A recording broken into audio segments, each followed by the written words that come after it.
Semangat. Sebelumnya, maka nama saya Inaya Wulia Suti, nama saya Salma Azhara Maharani. Mana ada? Nama saya Maulana Bayu. Terima kasih ya Siti.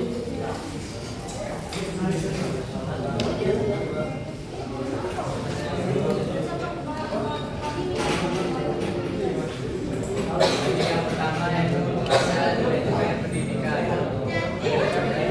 Adalah proses-proses pengelolaan seluruh komponen pendidikan secara sistematis dan berencana dari awal masuk sekolah sampai dengan lulus sekolah.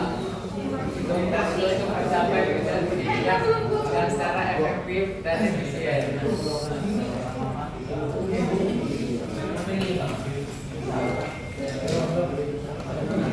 Selanjutnya yaitu ada fungsi manajemen pendidikan. Fungsi manajemen pendidikan di sekolah ini yang pertama meliputi perencanaan atau planning. Nah, jadi planningnya itu proses di mana menetapkan visi misi, tujuan, strategi, dan juga program kerja sekolah agar sekolah tersebut itu terstruktur dalam jangka pendek maupun jangka panjang. Terus yang kedua ada perorganisasian atau organizing, yaitu yang dimana mengatur sumber daya manusia seperti guru, staf, keuangan, sarana dan prasarana agar bekerja sesuai perannya. Terus yang ketiga ada pelaksanaan atau aktuari, di mana yaitu memberi motivasi, bimbingan, dan juga kepemimpinan kepada seluruh staf dan siswa agar melaksanakan tugasnya dengan baik. Terus yang terakhir ada pengawasan atau patroli, yang dimana fungsi tersebut yaitu memantau pelaksanaan kegiatan, menilai hasil, dan juga melakukan tindakan korektif untuk memastikan program tersebut berjalan dengan sesuai. Baik, di sini ada bidang gerakan manajemen pendidikan. Ada beberapa bidang utama. Yang pertama yaitu manajemen kurikulum. Manajemen kurikulum ini kayak merencanakan, melaksanakan, dan mengevaluasi kurikulum. Contohnya itu penyusunan kalender pendidikan, FPP kayak gitu. Terus yang kedua ada manajemen peserta didik. Ini kayak mengatur kegiatan siswa. Begitu penerimaan peserta didik baru, habis itu penerapan kelas, dan pembinaan prestasi. Itu yang ketiga ada manajemen tenaga pendidik. Ini kayak mengelola SDM, contohnya itu rekrutmen guru, habis itu kenaikan pangkat dan penilaian kerja. Nah, yang keempat ada manajemen sarana dan prasarana. Manajemen prasarana ini mengelola fasilitas fisik. Contohnya itu kayak pengelolaan gedung, planetorium, perpustakaan kayak gitu. Terus itu yang ada manajemen keuangan. Manajemen keuangan ini penyusunan kegiatan dan anggaran sekolah dan asuhan dana. Terus ada hubungan sekolah dalam masyarakat. Nah, ini kayak mendukung kegiatan belajar. Contohnya itu komite sekolah, kerjasama industri. Kalau kerjasama industri ini biasanya ada di SMK. Kan SMK kayak ada yang namanya industri kayak gitu. Nah, yang terakhir yaitu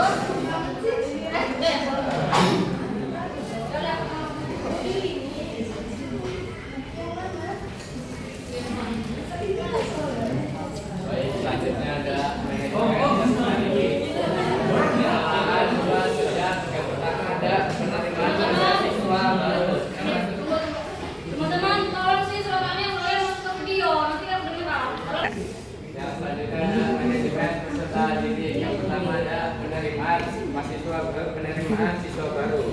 Pembinaan dan pengembangan potensi adalah kegiatan sekolah untuk membantu mengembangkan dan pembinaan calon peserta didik yang akan belajar di suatu sekolah. Kegiatan ini juga meliputi dari awal yaitu pendaftaran, seleksi, administrasi, dan tes. Yang kedua ada pembinaan dan pengembangan potensi. Pembinaan dan pengembangan potensi adalah kegiatan untuk membantu siswa mengembangkan kemampuan, bakat, dan minat yang dimilikinya. Ketiga ada kegiatan ekstrakurikuler. Ada kegiatan di luar jam operasional sekolah untuk mengembangkan bakat, minat, dan keterampilan siswa tersebut. Yang keempat ada bimbingan dan konseling. Adalah layanan yang diberikan kepada siswa untuk membantu mengatasi masalah pribadi, masalah sosial, belajar, maupun perencanaan masa depan. Selanjutnya ada tenaga pendidik dan sarana prasarana. Yang pertama ada manajemen tenaga pendidik, yaitu perencanaan kebutuhan guru, yaitu proses sistematis untuk memproyeksikan Tadi kan dari sana. tugas dan kualifikasi guru yang dibutuhkan berdasarkan kurikulum dan rasio siswa. Selanjutnya ada penempatan dan pengembangan profesional. Nggak kelihatan dong. Mendistribusikan tenaga pendidik sesuai kompetensi, mutasi atau promosi agar tercipta efisiensi kinerja. Selanjutnya ada manajemen sarana dan prasarana. Yang pertama ada pengadaan fasilitas, yaitu proses penyediaan sarana dan prasarana melalui pembelian, pembuatan atau hibah sesuai kebutuhan sekolah. Dan yang terakhir ada pemeliharaan dan penggunaan fasilitas sekolah, yaitu pengaturan tata cara pemakaian sarana prasarana agar efektif dan tidak merusak fasilitas.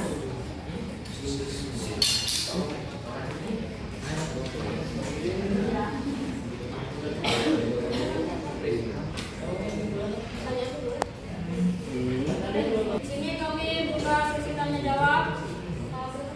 3 pertanyaan yang ditanya, silakan.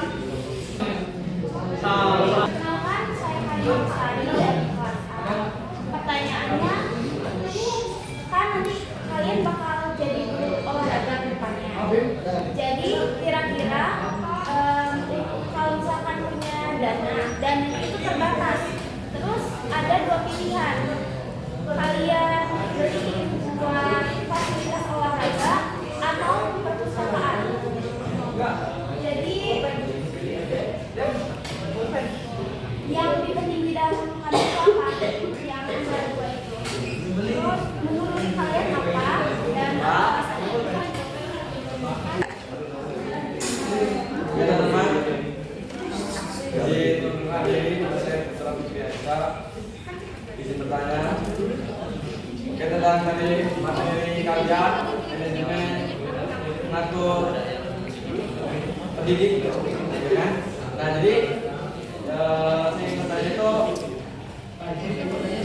yang kita tahu kemarin berita guru honorer yang berpuluh-puluh tahun menjadi tenaga pengajar, tapi dia bertahun-tahun itu nggak diangkat-angkat loh, jadi diangkat atau apa.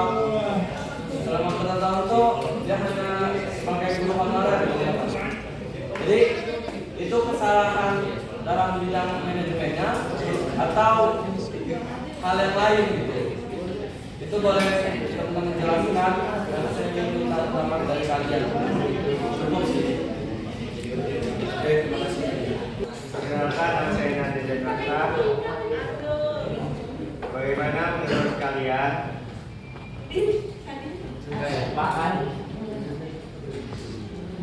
bagaimana cara sekolah mengembangkan potensi siswa melalui manajemen? Udah.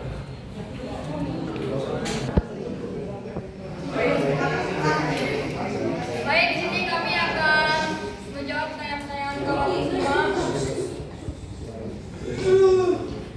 Saya akan menjawab pertanyaan dari Karina. Kalau sekolah kita menanam batas, manakah yang penting kita lakukan? Membeli alat baru atau memperbaiki perpustakaan yang rusak menurut calon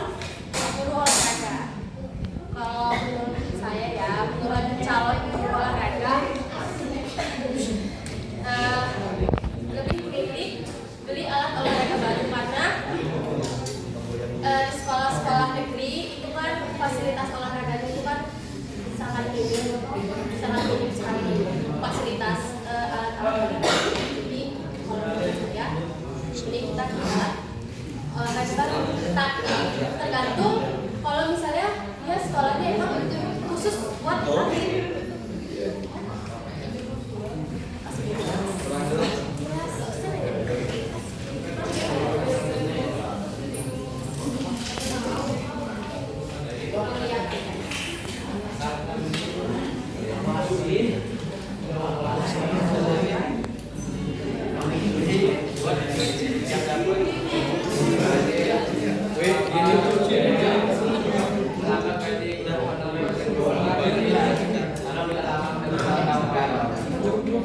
Pertama ini sekarang kebijakan eksperimen PNS itu sekarang jadi dibatasi tetap ya. Jadi PNS itu kan ada tes tersendirinya dan tidak ada yang benar ya Allah. Yang kedua ada keterbatasan anggaran negara. Jadi negara itu karena banyak negara itu nggak langsung dianggap jadi PNS karena banyak negara harus menanggung gaji tetap, tunjangan dan gaji pensiun. Oh iya, makasih Andi atas penyampaiannya tadi. Cukup.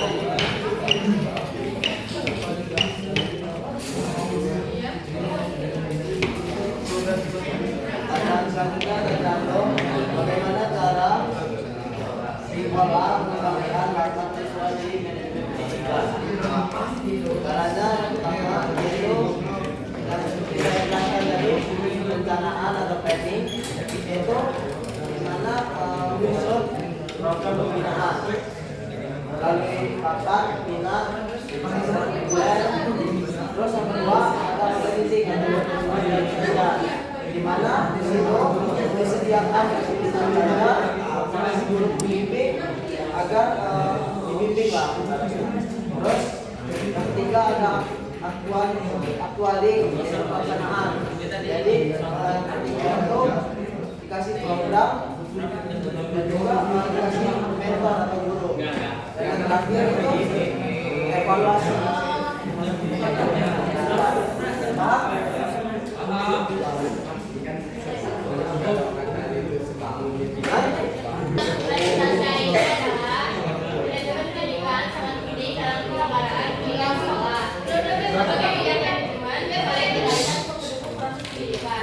Pengelolaan yang baik dapat meningkatkan mutu pendidikan.